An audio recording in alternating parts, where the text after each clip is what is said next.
The other thing that CEOs do is they manage their board and their investors. So maybe if you guys had an insight or one lesson learned on how do you effectively manage your board?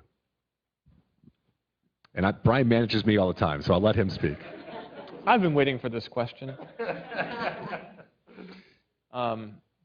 I have had an interesting experience with board members. The first round we raised, our seed round, it was led by Ben Horowitz, Mark Andreessen as angels, who didn't take board seats. And they pulled in Khosla Ventures first round, and had a handful of industry angel people.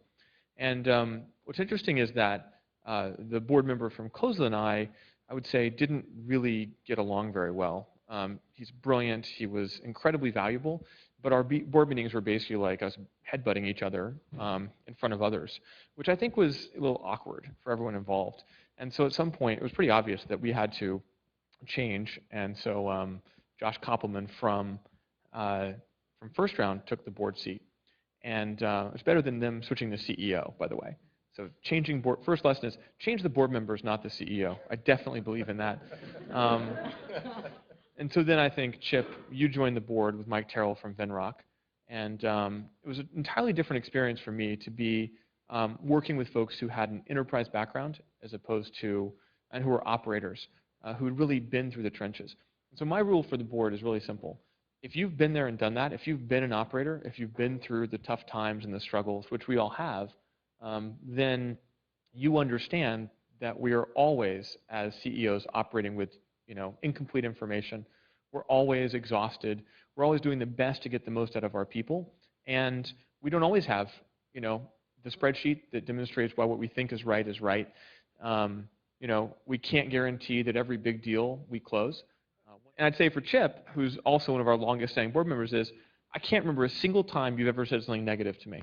It's been 6 years, we've been through hell, and it's always been positive. It's not always been pleasant in that way. It's like, look, how can I help? I think you've said that to me more times than anybody else, period.